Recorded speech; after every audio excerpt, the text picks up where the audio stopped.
প্রথমে আমেরিকা, তারপর ভারত। টি-20 বিশ্বকাপের প্রথম 2 ম্যাচ হেরেছে পাকিস্তান, কিন্তু এখনও কোয়ার্টার ফাইনালে যাওয়ার সুযোগ রয়েছে তাদের। তবে তার আগে শুধু নিজেদের জিতলেই হবে না, বাবর আজমদের তাকিয়ে থাকতে হবে অন্য খেলার ফলের দিকেও।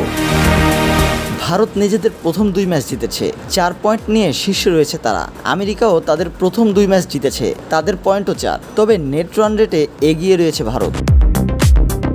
কানাডা 2টি ম্যাচের মধ্যে একটি জিতেছে, তাদের পয়েন্ট 2। পাকিস্তান ও আয়ারল্যান্ড নিজেদের 2টি ম্যাচই হেরেছে, তাদের পয়েন্ট 0। নেট রান রেটে 4 নম্বরে রয়েছে পাকিস্তান, সকলের শেষে আয়ারল্যান্ড।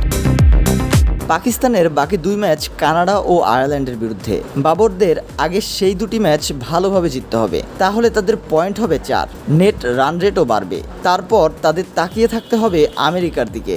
ভারত ও আয়ারল্যান্ডের বিরুদ্ধে আমেরিকা যদি হারে তাহলে তাদের পয়েন্টও হবে 4। কানাডা যদি ভারতের কাছে হারে তবে তাদের পয়েন্ট হবে 2। এই পরিস্থিতিতে পাকিস্তান ও আমেরিকা পয়েন্ট সমান হওয়ায় নেট রান রেটের বিচার শেষে 8-এ যাওয়ার সুযোগ থাকবে বাবরদের।